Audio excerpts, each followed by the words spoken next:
Selamat pagi teman-teman, selamat bergabung lagi di Teologi Sistematika.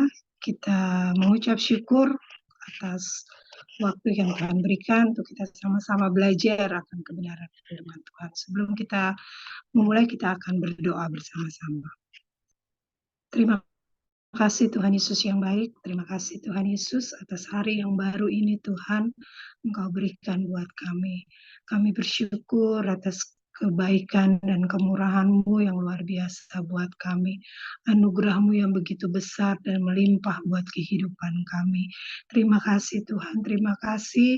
Kami patut menaikkan ucapan syukur kami kepadamu Tuhan Yesus yang baik. Saat pagi hari yang indah ini Tuhan, biar damai sejahtera-Mu, sukacita-Mu Tuhan Yesus boleh menjadi bagian hidup kami di sepanjang hari ini. Tuhan Yesus juga mau mengampuni kami selalu, ampuni salah dosa kami Tuhan dari perkataan, pikiran, perbuatan kami. Tuhan ampuni kehidupan kami, biar kami lebih lagi boleh Tuhan Yesus meresponi jaminan pengampunan yang daripadamu. Terima kasih Tuhan Yesus yang baik. Terima kasih kalau pagi ini Tuhan Kau berikan kami kembali waktu untuk kami belajar lagi akan kebenaran firman-Mu. Kami rindu Tuhan Yesus. Oh saat pagi hari ini Tuhan kami rindu mengerti lagi firman-Mu. Terlebih Tuhan Yesus kami boleh menghidupi setiap firman-Mu Tuhan. Tuhan tolong kami biar bukan kami Tuhan belajar firman-Mu dengan logika kami, tapi semua hikmat daripadamu Tuhan Yesus. Oh kuasa Roh Kudus-Mu Tuhan Yesus yang memberikan kami pengertian Tuhan. Urapi hamba-Mu Tuhan Yesus, biar semua yang diperkatakan melalui hamba-Mu itu semua daripadamu Tuhan. Itu semua pemikiran-Mu Tuhan Yesus. Hamba-Mu hanya menjadi alat untuk memberitakan kebenaran firman-Mu. Terima kasih Tuhan Yesus, terima kasih. Tolong teman-teman kami juga Tuhan Yesus yang akan melihat melalui channel YouTube ini. Tuhan tolong mereka, biar mereka juga boleh diberkati dan mereka juga boleh menghidupi setiap firman yang mereka boleh dengar. Terima kasih Tuhan, terima kasih. Kami memulai pelajaran kami saat pagi hari ini dan kami peralaskan doa kami hanya dalam nama Tuhan Yesus Kristus. Haleluya. Amin.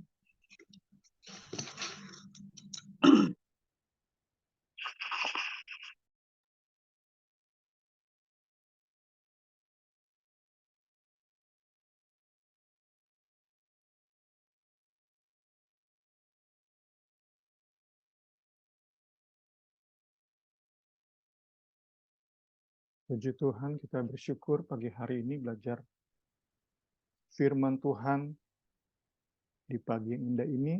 Kita rindu sama-sama mendalami kembali tentang Allah Trinitas.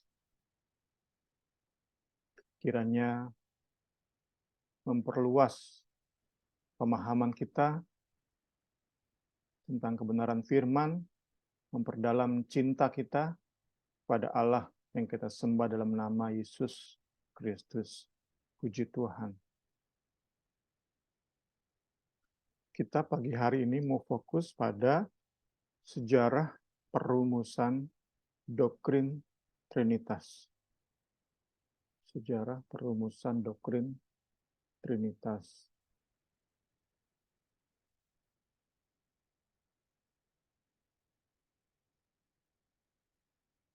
Adapun usaha merumuskan doktrin Trinitas itu serupa dengan menyusuri sebuah labirin atau maze. Di background itu ada gambar sebuah labirin. Menurut KBBI, labirin adalah pertama, tempat yang penuh dengan jalan dan lorong yang berliku-liku dan simpang siur. Itu yang pertama. Yang kedua, labirin adalah sesuatu yang sangat rumit dan berbelit-belit. tentang susunan aturan dan sebagainya. Liku-liku, simpang siur, rumit, belit-belit, itu yang dihadapi oleh setiap orang yang mau masuk ke pembahasan, apalagi perumusan doktrin pengajaran Trinitas. Seorang atau sekelompok orang yang mau terlibat dalam usaha perumusan Trinitas harus mengikuti petunjuk Alkitab dengan ketat, supaya bisa merumuskan doktrin yang tidak bertentangan dengan yang Alkitab tuliskan. Salah memilih jalan, seharusnya belok tapi lurus, seharusnya belok kiri tetapi belok kanan. Salah memilih jalan dalam labirin akan berakhir pada jalan buntu. Inilah yang terjadi dalam sejarah gereja. Karena kurang ketat, kurang tepat, kurang detail menaati petunjuk Alkitab, banyak pihak dalam gereja salah menafsirkan doktrin Trinitas. Berakhir pada kesesatan. Jalan buntunya adalah kesesatan. Dalam sejarah gereja, ada orang-orang yang sudah salah mengambil jalan dan sampai kepada kesimpulan yang salah, sudah mencapai jalan buntu, ada yang mau diajak kembali untuk jalan yang benar. Namun ada yang tetap memaksakan kesesatannya.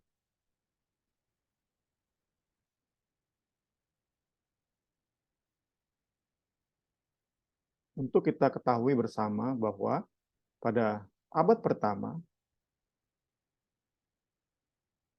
belum terlihat usaha berarti dalam merumuskan doktrin Allah Trinitas. Tahun kita bisa katakan 30 setelah Yesus naik ke surga sampai tahun 100 Masehi, itu belum terlihat usaha berarti dalam merumuskan doktrin Allah Trinitas. Para pimpinan gereja hanya fokus pada pribadi Yesus Kristus, tentang logos yang dikemukakan oleh Rasul Yohanes. Itu yang menjadi pokok bahasan mereka saat itu, di abad pertama.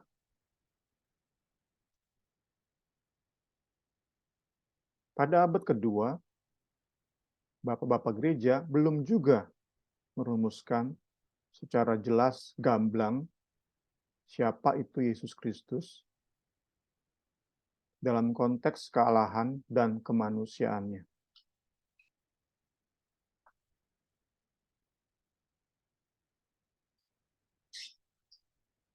Para tokoh iman saat itu seperti Irenaeus, Justin Martyr, hanya sampai pada tahap menjelaskan Yesus sebagai logos yang kekal.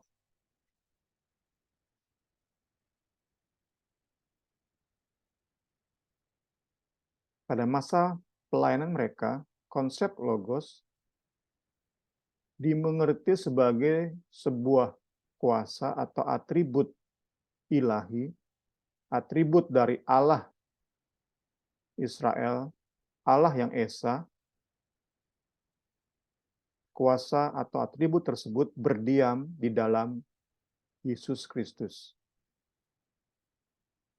Itu konsep logos yang dimengerti di abad 1 dan sampai di abad 2.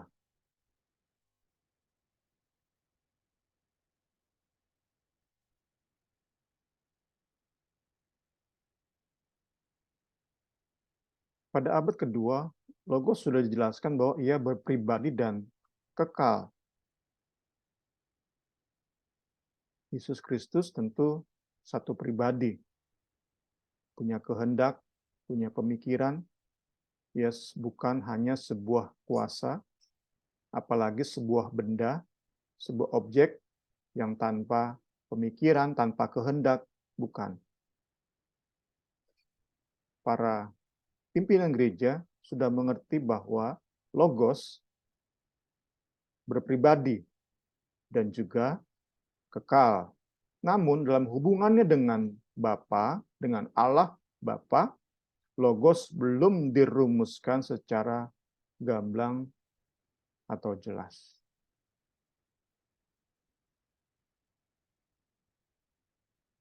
Kita sudah menyebut dua nama tadi, Irenaeus dan Justin Martyr, kedua tokoh iman saat itu. Untuk memperoleh sedikit gambaran tentang perjuangan mereka di abad kedua, kita mau lihat sedikit, pelajari sekilas siapa itu Justin Martyr.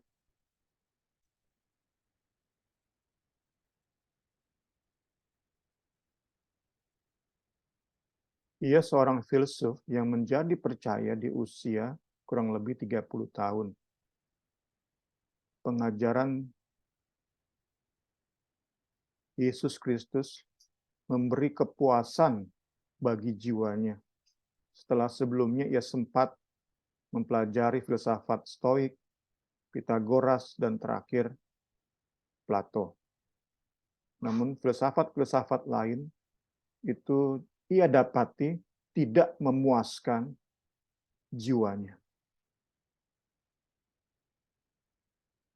Ia menjadi percaya di usia 30 tahun, kemudian setelah menjadi percaya, ia tidak menanggalkan jubahnya sebagai seorang filsuf atau pemikir. Pelayanannya adalah mendamaikan Alkitab dengan logika atau rasio.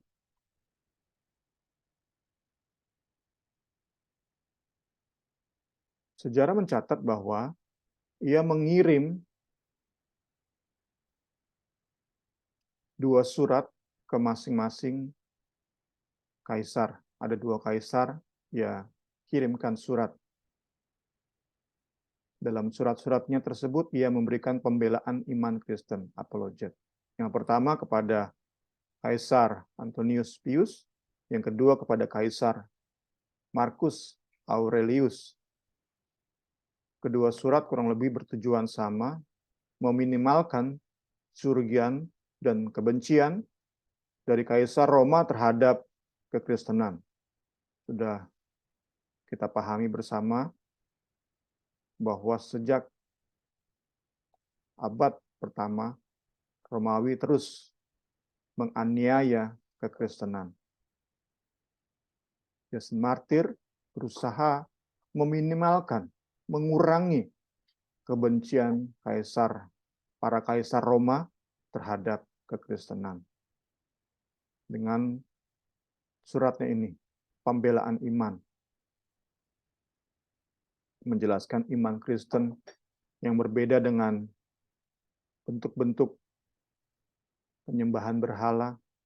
Kita bisa lihat lebih dalam di sumber yang saya sertakan di sini.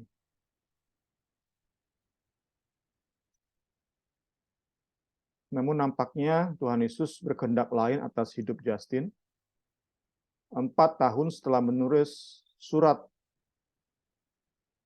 yang kedua, Justin ditangkap dan dipaksa menyangkali imannya. Ia dihukum pancung karena mempertahankan pengakuan imannya. Kita lihat sebuah timeline untuk memperjelas hubungan antara Justin dan Irenaeus.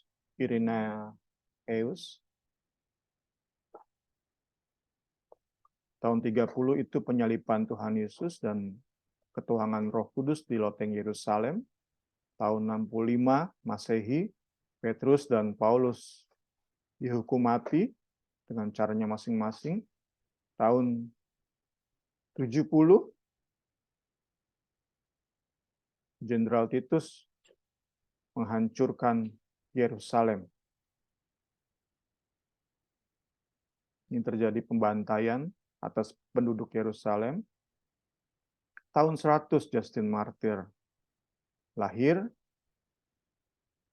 berarti di umur 65 tahun ia menjadi martir. Tentu nama martir disematkan kemudian oleh gereja. Kita yakini, sejarawan meyakini bahwa namanya Justin saja.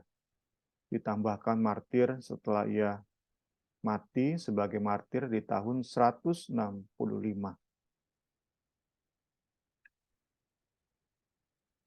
Nanti di tahun 180, Irenaeus menulis sebuah traktat yang diberi judul Melawan Ajaran-ajaran Sesat.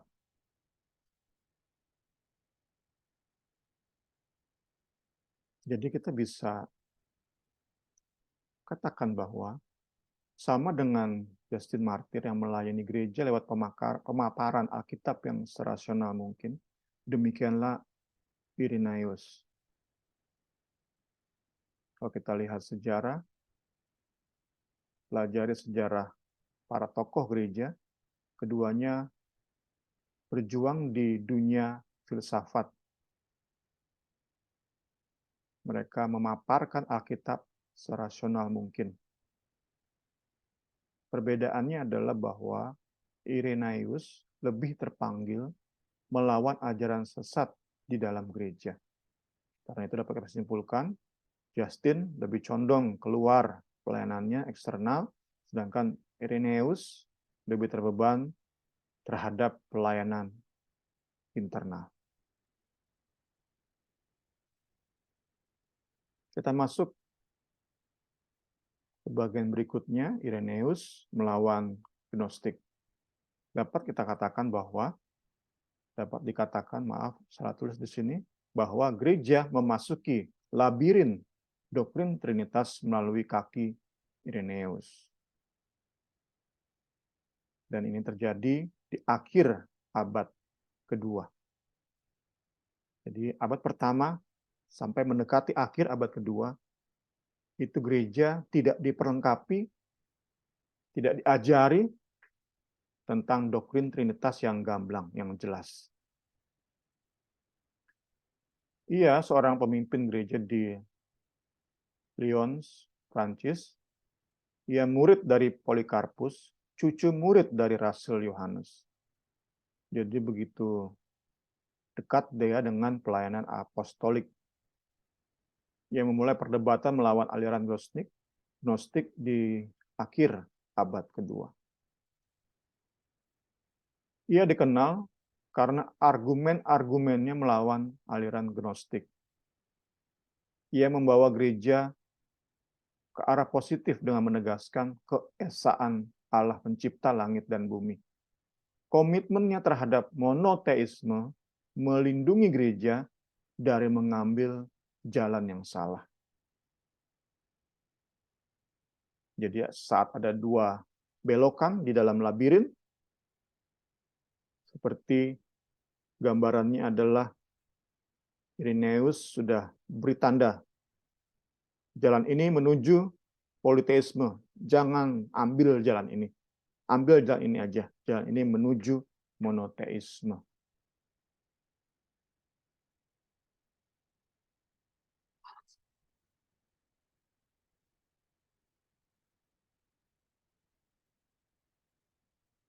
Kita lihat sedikit aliran Gnostik.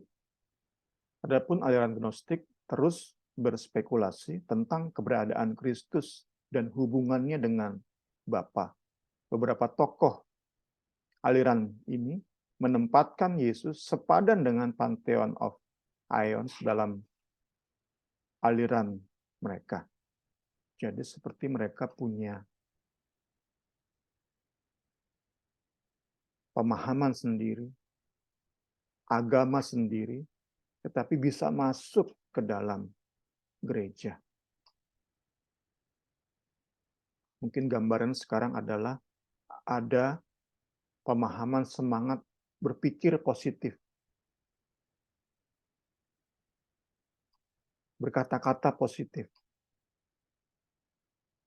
Pemahaman tersebut bisa masuk ke dalam gereja. Itu gambaran sederhananya.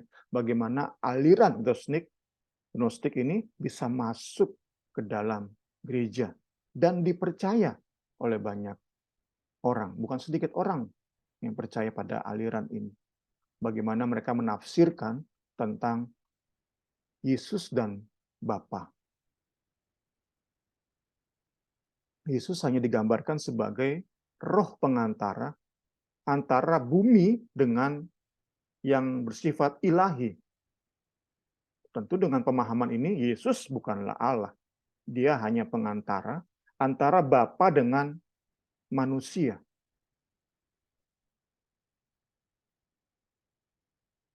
Itu yang diajarkan oleh aliran Gnostik. Dan Irenaeus dengan bersemangat menentang pengajaran ini lewat kristologi yang lebih matang, lewat pemaparan tentang pribadi Yesus Kristus yang lebih matang. Ia menekankan tentang Yesus sepenuhnya Allah dan Yesus sepenuhnya manusia.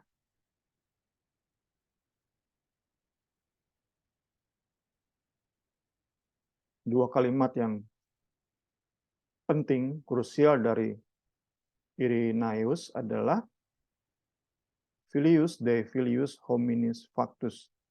Anak Allah telah menjadi anak manusia. Kedua, Yesus Kristus vere homo vere deus. Yesus Kristus manusia sejati dan Allah sejati. Penting sekali pemikiran tokoh ini. Karena itu, dapat kita gambarkan, tokoh ini memberikan lahan yang tepat untuk berdirinya sebuah bangunan perumusan doktrin Trinitas. Tokoh ini memberi lahan yang tepat untuk berdirinya sebuah bangunan perumusan doktrin Trinitas.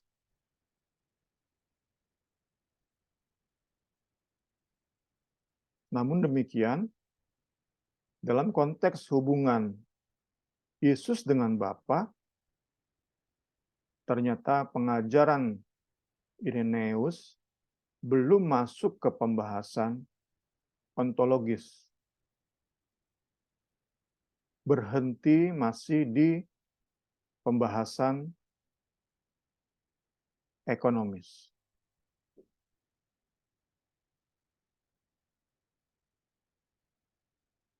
Kita mau sama-sama sedikit melihat penjelasan perbedaan antara ontologis Trinitas dengan ekonomis Trinitas. Saya sudah sertakan sumber yang ada. Kita mau masuk sedikit melihat penjelasan bedanya ontologis Trinitas dengan ekonomis Trinitas. Definisi ekonomi Trinitas adalah pekerjaan atau karya Allah Tritunggal yang dialami secara langsung dan nyata dan dipercaya oleh para nabi dan para rasul di sepanjang sejarah penciptaan dan keselamatan yang dinyatakan dalam pribadi Bapa, Anak, dan Roh Kudus.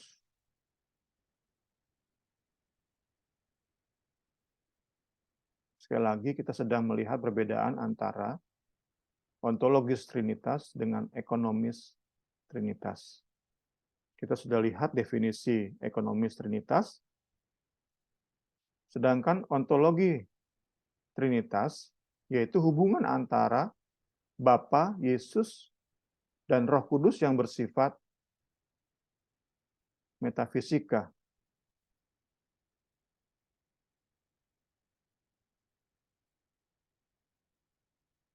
Yang berbicara tentang hakikat.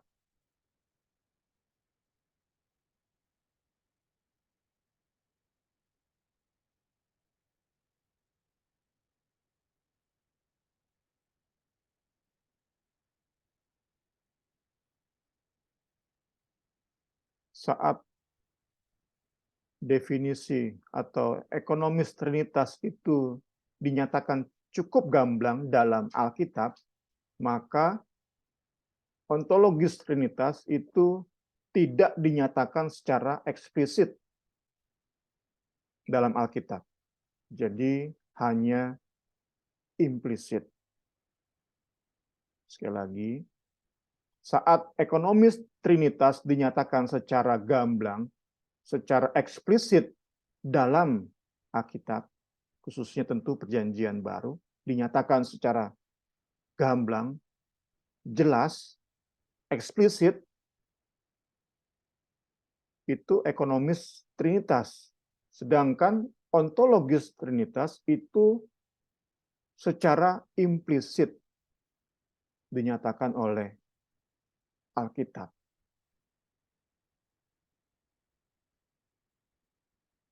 Ontologis Trinitas, doktrin Tritunggal yang bersifat ontologis, dinyatakan secara eksplisit itu baru di sidang Konsili Nisea pada abad keempat. Jadi dapat kita katakan bahwa terjadi peralihan pemahaman ekonomis ke ontologis itu di abad keempat.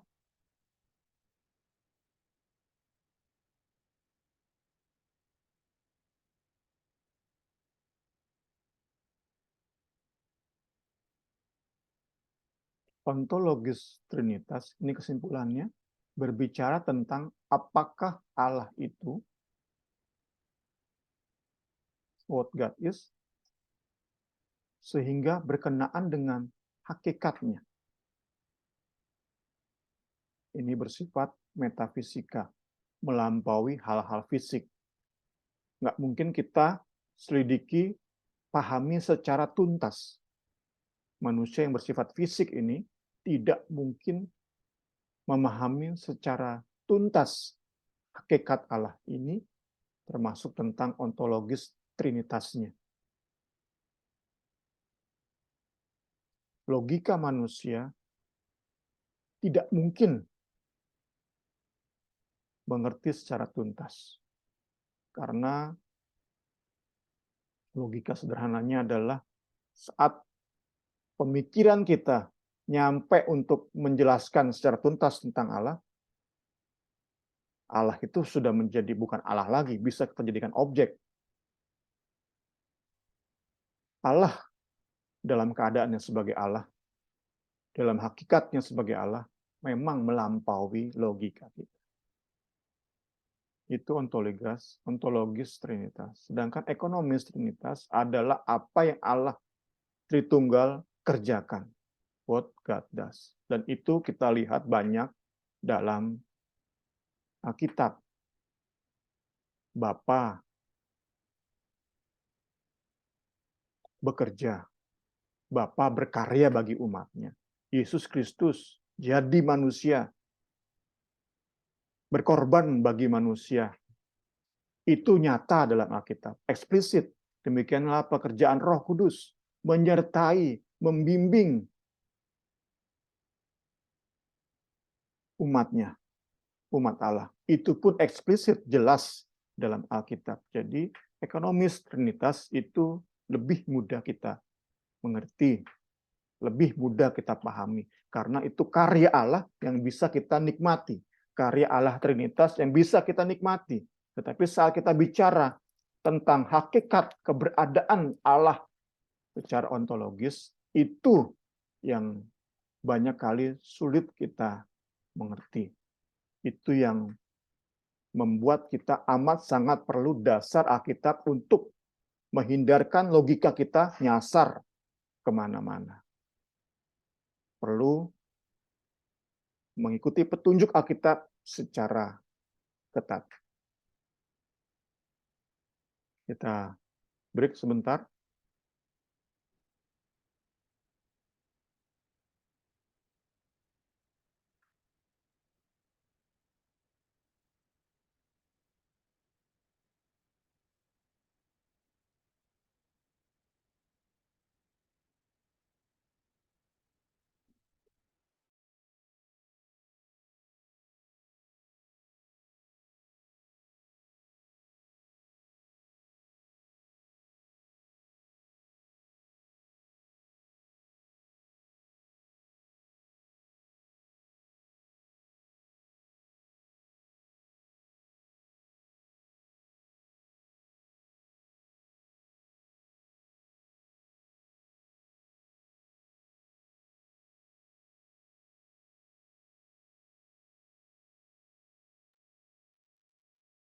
Puji Tuhan, kita lanjutkan.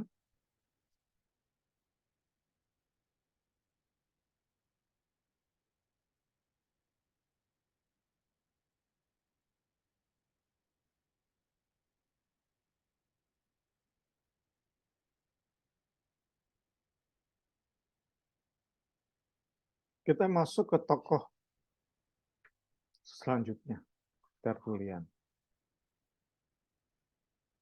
Kita sudah bahas tadi, pertama Irenaeus. Ini tokoh kedua yang kita bahas tentang pemikirannya terhadap sumbangsi pemikirannya terhadap doktrin Trinitas. Kita masuk tokoh kedua, nanti terakhir kita membahas tokoh ketiga, Origen. Tertullian, seorang pemimpin gereja dari Kartage.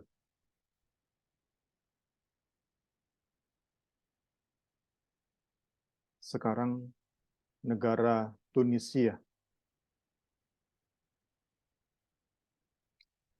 Jika kita katakan bahwa Irenaeus menyediakan lahan yang tepat untuk berdirinya bangunan perumusan doktrin Trinitas, maka tiang pertama bangunan ini ditancapkan oleh Tertullian.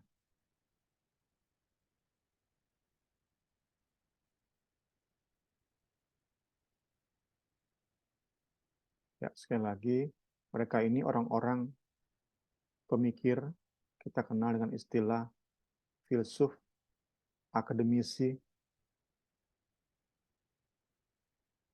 teolog.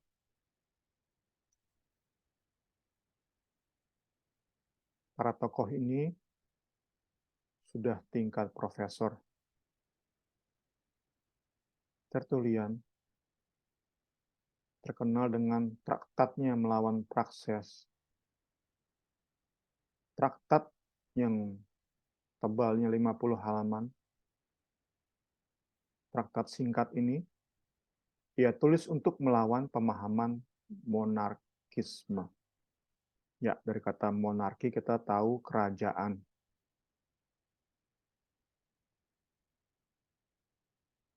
Yang dibawa oleh Praxeas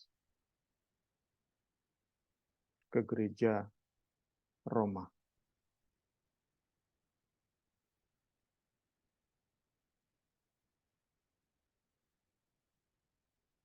Tadi sudah saya singgung, monarkisme itu bicara atau menunjuk pada kerajaan.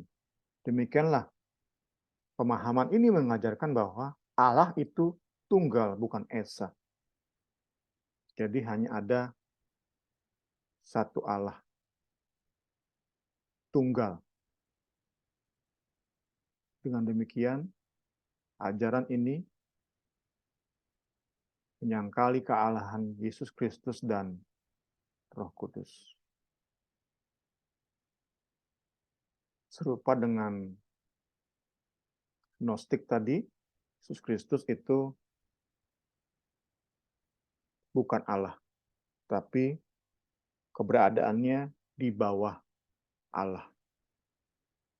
Ini pun sama diajarkan oleh monarkisme. Tentu ini berhubungan erat dengan pemahaman Allah yang esa dalam Yudaisme oleh bangsa Yahudi. Saat mereka masuk kepada pengajaran Trinitas, mereka akan sulit memang. Sebuah bangsa yang sudah ribuan tahun mengenal Allah itu satu.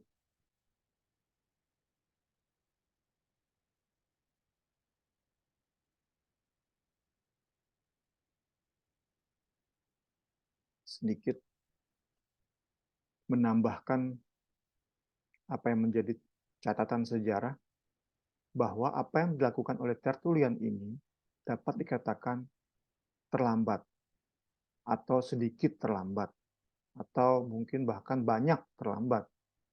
Karena saat itu pengajaran monarkisme itu sudah hampir menguasai gereja. Sudah terlalu banyak jemaat yang mengajari pengajaran, yang meyakini pengajaran sesat ini.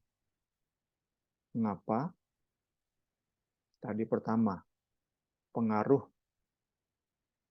agama Yudaisme, pengaruh bangsa Yahudi. Yesus Kristus pun lahir sebagai orang Yahudi. Tidak heran monoteisme yang ekstrim, Allah yang tunggal itu mudah diterima oleh banyak jemaat. Itu alasan pertama. Alasan kedua tentu karena Bapak-bapak gereja, pemimpin gereja tidak mengajari Trinitas dengan jelas, dengan gamblang, dengan eksplisit. Jemaat tidak dipersiapkan untuk menghadapi pengajaran monarkisme.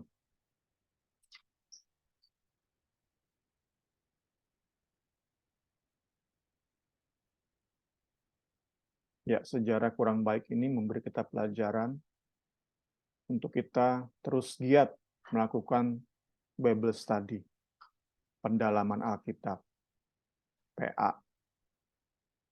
Meski banyak tantangan, kadang-kadang males, kadang-kadang otak kita lelah. Tetapi mari kita punya semangat untuk menghindari kondisi yang pernah terjadi dahulu. Karena terlalu menggampangkan Alkitab, saat ajaran palsu masuk, jemaat tidak diperlengkapi dengan senjata atau kita gambarkan ayakan untuk memfilter mana pengajaran yang benar, mana yang salah. Saat menegaskan tentang keesaan Allah, terus ditegaskan, mereka sampai kepada kesimpulan, Yesus itu bukan Allah. Itu tentu implikasi sederhana di dalam keyakinan bahwa hanya Bapa yang Allah.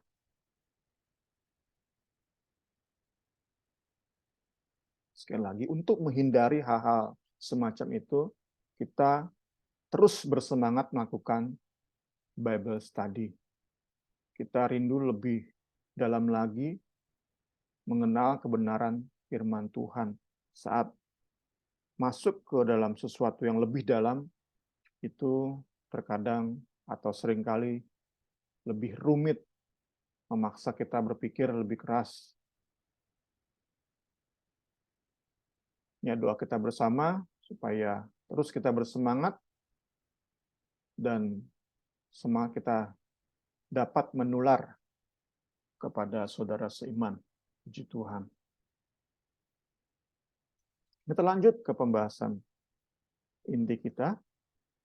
Tertullian menjelaskan lebih detail, lebih lanjut konsep trinitas ekonomis.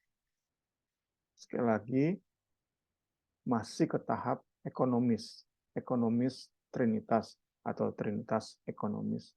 Ia menekankan keesaan Allah, itu bahwa hanya ada satu keberadaan ilahi tanpa keterpisahan.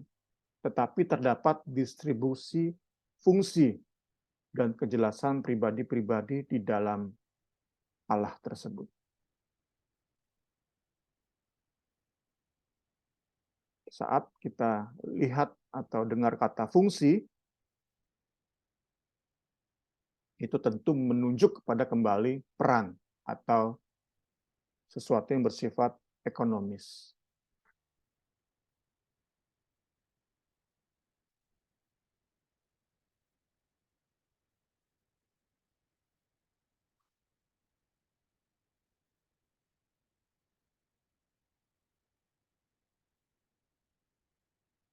Kita lanjut kepada tokoh ketiga, tokoh terakhir pagi hari ini, yang bernama Origen. Pada abad kedua, Alexandria di Mesir itu menggantikan Athena di Yunani sebagai pusat dari peradaban budaya Greco-Roman, budaya campuran Yunani dengan Romawi. Akademi Kristen pun bermunculan di Alexandria. Beberapa tokoh penting dalam sejarah gereja merupakan lulusan Alexandria. Origen salah satunya. Lewat pemikiran tokoh ini, gereja melangkah maju ke arah yang benar dalam menyusuri labirin doktrin Trinitas. Karena lewat tokoh ini, gereja memasuki pembahasan ontologis Trinitas. Ia menjelaskan lebih detail, lebih dalam mengenai kekekalan logos atau kekalnya logos. Lewat Origen, bangunan doktrin Trinitas mulai tersusun. Jadi saat kita gunakan tadi metafora bangunan, saat Irenaeus itu menyediakan lahan, penancapan tiang pertama oleh Tertullian, maka bangunan selanjutnya itu oleh Origen.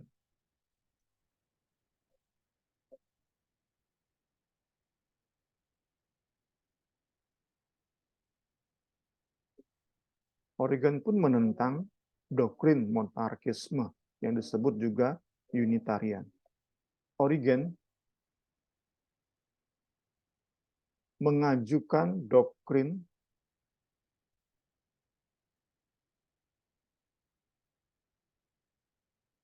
dilahirkan dalam kekekalan. Ini masuk ke pembahasan yang lebih rumit memang. Dalam bahasa Inggris, eternal generation dari Allah anak. Ini ayat-ayat yang menjadi dasar. Firman itu telah menjadi manusia dan diam di antara kita. Dan kita melihat kemuliaannya. Yaitu kemuliaan diberikan kepadanya sebagai anak tunggal. Maaf, ada ketambahan V di situ. The only begotten. Bapa, anak tunggal Bapa, penuh kasih karunia dan kebenaran. Demikian juga sama di 1 Yohanes 4. Dalam hal inilah kasih Allah dinyatakan di tengah-tengah kita, yaitu bahwa Allah telah mengutus anaknya yang tunggal, the only begotten, ke dalam dunia supaya kita hidup olehnya. Ini menjadi dasar eternal generation dilahirkan dalam kekekalan.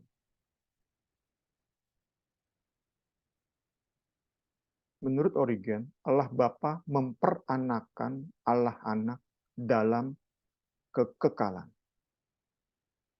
Jadi anak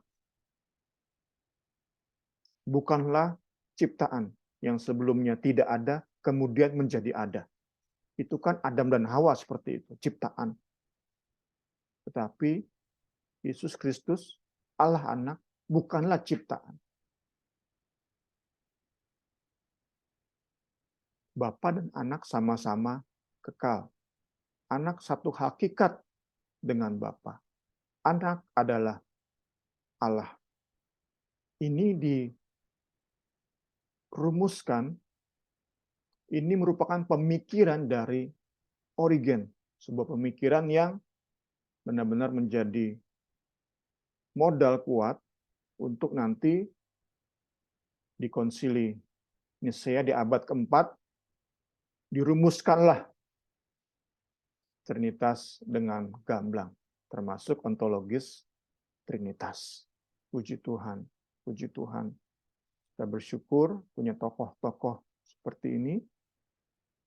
Kita dalami kebenaran firman Tuhan, dalami sejarah gereja. Kita bersyukur kita bukan hanya punya Petrus, Paulus, Yohanes, mereka yang menjadi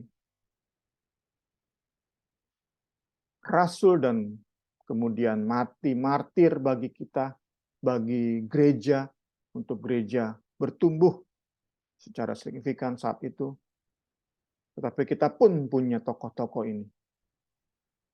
Justin Martir, Irenaeus, kemudian Tertullian, Origen. Kita bersyukur punya tokoh-tokoh seperti ini. Puji Tuhan. Puji Tuhan. Konsep eternal generation mempersiapkan perumusan yang lebih matang tentang Allah Trinitas, yaitu bahwa Allah memiliki 3 pribadi, bukan terdiri dari 3 bagian. Dalam hal ini, istilah teologi memakai kata subsistensi. Ya, kita mau mengakhiri sesi pagi ini dengan menjawab pertanyaan, apa itu subsistensi? Kita mulai dari kata yang populer, yaitu existence, bahasa Inggrisnya. Kita serap, bahasa Indonesia serap sebagai eksistensi. Bahasa kita keberadaan. Kata ini berasal dari kata Yunani existere, yang terbentuk dari 2 kata. Ex, yang berarti keluar dari, dan stere, yang berarti berdiri, dengan pengertian ada.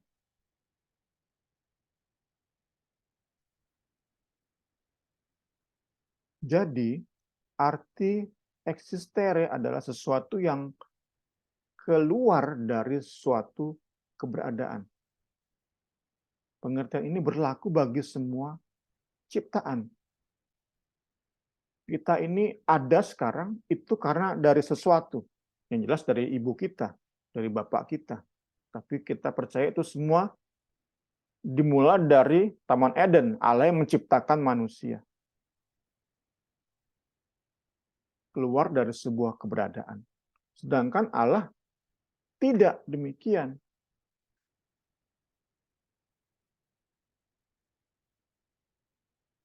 Allah tidak bergantung pada sebuah keberadaan. Allah tidak keluar dari sebuah keberadaan. Allah ada dari kekal sampai kekal. Jadi, kata eksistensi, kata keberadaan itu jadi sebenarnya kurang tepat, bahkan tidak tepat untuk dipakaikan kepada Allah. Itulah penyebab munculnya kata ini, subsistensi. Gereja memikirkan suatu kata yang lebih tepat untuk mengungkapkan keberadaan, karena memang dalam bahasa Indonesia ya kata keberadaan yang ada. Sulit kita cari persamaannya dalam bahasa Indonesia.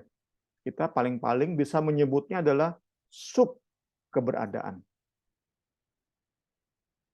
Tapi tentu saat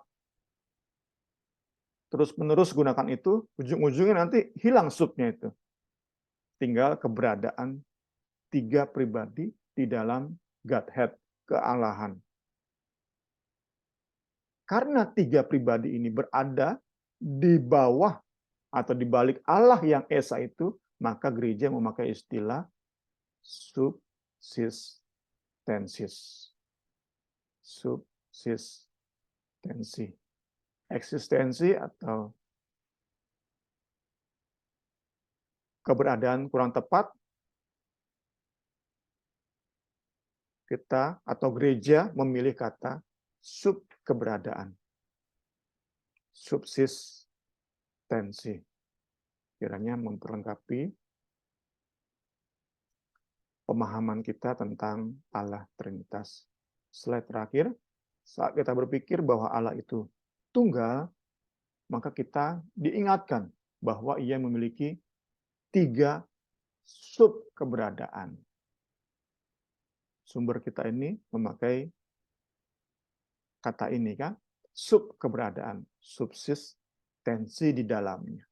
Namun saat kita terus memusatkan perhatian kita kepada salah satu sub keberadaan itu, maka kita kemudian diingatkan bahwa ia adalah Esa. Sekali lagi, terus diingatkan, kita sulit dan sulit memahami, namun kita perlu, kita butuh pemahaman terhadap hal-hal semacam ini. Kita tidak mau pengalaman gereja mula-mula terulang, yaitu saat mereka tidak bisa merespon dengan benar pengajaran sesat. Diingatkan tadi ya, saat pengajaran monarkisme masuk, yang mengajarkan bahwa Allah itu tunggal, maka dengan sendirinya Yesus tidak menjadi Allah. Dan itu tentu sesat. Itu akan menghancurkan kekristenan kita, menghancurkan iman kita.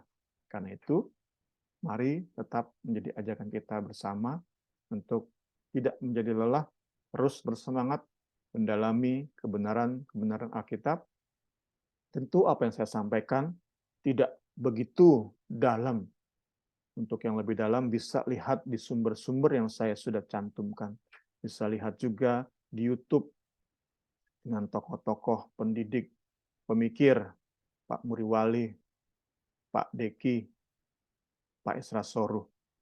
Kiranya pembelajaran kita pagi hari ini memperluas wawasan kita, menyiapkan kita untuk menghadapi berbagai macam ajaran-ajaran yang menyimpang dari pengertian ortodoks terhadap Allah Trinitas. Puji Tuhan, selamat pagi. Nanti Ibu Rini akan kembali tutup di dalam doa.